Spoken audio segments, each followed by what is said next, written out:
शादी के पहले से ही विभा को कपड़े धोने का बड़ा शौक था।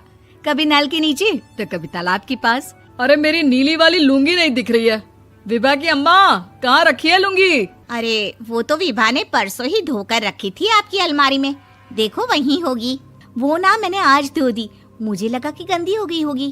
अरे कैसे गंदी हो गई थी, उसे तो मैंने पहना भी नहीं। हे भगवान, इस लड़की के कपड़े धोने की आदत से परेशान हो गया हूँ मैं। जितना तो घर में राशन नहीं आता, उससे कहीं ज्यादा डिटर्जेंट पाउडर का खर्चा है।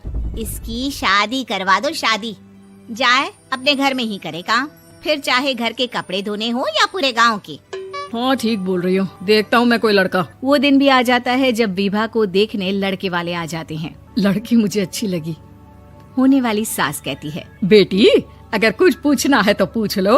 वैसे तो हमारी लड़की बहुत ही शर्मीली है, जो बोल दो वो मान लेती है, इसे क्या पूछना होगा। अरे कैसी बात कर रही हो माँ, मुझे इन लोगों के घर रहना है, सवाल तो कई है। हाँ हाँ बेटा, पूछ लो ना, क्या पूछना है। आप लोगों के घर कपड़े कौन धोता है? सास का मुंह बन जाता है। देखो, अगर तुम ये कहना चाहती हो कि तुम्हें कपड़े धोने नहीं आते तो सुन लो, कपड़े मैं ही धोती हूँ, लेकिन तुम्हारे आ जाने के बाद मैं रुमाल तक नहीं धोऊंगी। अरे चुप रहना भाग्यवान, बहू बेचारी घर आई नहीं, उसे डराना शुरू कर दिया। वो क्या है ना बिटिया, अभी तक तो ये कल्लू की माँ ही धोती थी, लेकिन अब तुम्हारे पापा तो दहेज में वॉशिंग मशीन देंगे ही। तभी विभा की माँ बोल पड़ती है, सवाल भी पूछा तो क्या। वैसे भाई साहब, मशीन की तो फिर भी कपड़े धोने की कैपेसिटी होती है। मतलब जो बिटिया दे रहे हैं ना विभा, इसे कपड़े धोने का बहुत शौक है। ये आप लोगों के क्या, आस पड़ोस गांव मोहल्ले सबके कपड़े धो दे और उफ तक ना करे। बाहर देखा नहीं आपने कितने कपड़े सूख रहे हैं, सब हमारी बिटिया ने ही तो धोए हैं। बस भी करो ना माँ, शर्म आ रही इतनी तारीफ सुनकर।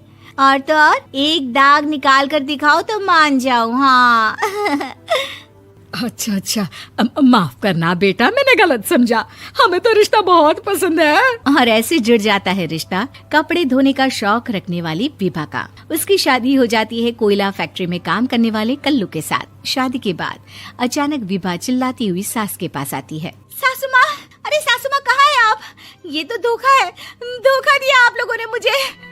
इसे ससुर के चक्कर के बारे में पता चल गया। अरे तो उसमें तुझे क्यों धोखा मिला है? अरे नल में पानी नहीं आता, कपड़े कैसे कब धुलेंगे? अच्छा, तू पानी नहीं आ रहा उसकी बात कर रही है। तो आपने क्या सोचा?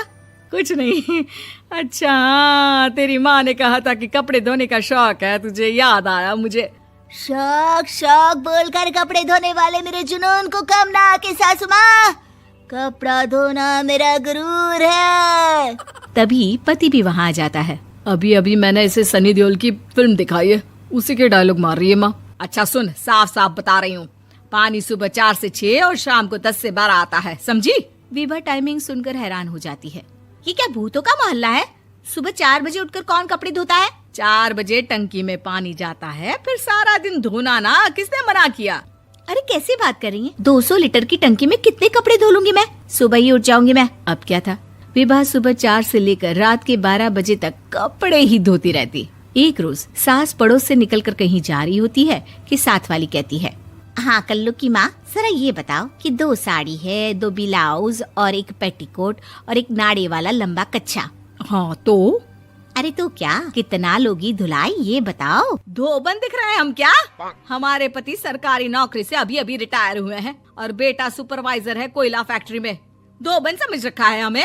हाय रे कल्लू की अम्मा, माफ कर दो, वो तो मोहल्ले में यही सब बता रहे थे कि तुमने बहू को कपड़ा धुलवाने के काम में लगा दिया है। सास को पड़ोसन की बात सुनकर गुस्सा आ जाता है। वो घर पहुंचती है जहां घर के बाहर ही इतने सारे कपड़े सूख रहे होते हैं जितने कि किसी धोबन के घर पर। अरे ओ कल्लू की दुल्हन, बाहर निकल।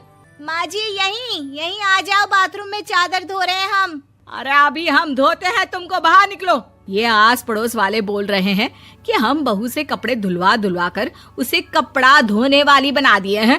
अरे छोड़ो ना माँ जी, किन लोगों की बातों में आती हो? आस पास के लोगों का तो काम ही होता है कि वो किसी तरह सास बहू को लड़ा दे। बहू सारे घर के कपड़े धोती है, ये क्या कम है? बोलिए। सास को भी लग जाता है कि वो बहू का ये सनकीपन नहीं छुड़वा सकती, इससे अच्छा है कि खुद ही चुप हो जाए।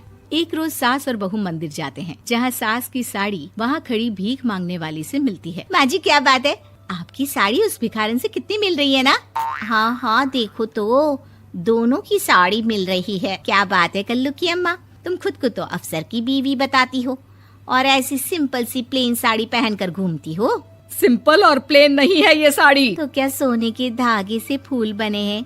कुछ भी सासू माँ, कुछ भी। हाँ बने थे इस साड़ी में सोने के धागे से फूल। मेरे पति लेकर आए थे मद्रास से स्पेशली मेरे लिए 10,000 की। ताहे भाई साहब इस भिखारन के लिए भी सेम टू सेम साड़ी लेकर आए होंगे 10,000 की। सास उस वक्त तो कुछ नहीं कहती, लेकिन बहू के साथ घर आती है और अलमारी से एल्बम निकाल कर लाती है। ये साड़ी देख रही है, ये वही साड़ी है जिसे मैंने अभी पहना था। इस साड़ी में ये जो चमकदार फूल दिख रहे हैं ना, ये सोने के धागों से काटे गए हैं। लेकिन तू लोकल वॉशिंग मशीन ब्रश से घिस घिस कर सारे फूलों को निकाल कर साड़ी प्लेन कर दी। मुझे माफ कर दीजिए सासू माँ। और तो और, जब मैंने तुझे तेरी गलती के लिए कुछ नहीं कहा, लेकिन तूने तो सबके सामने मेरा मजाक ही बना दिया। क्यों? बहू को समझ में आ जाता है कि अब से उसका कपड़े धोना बंद।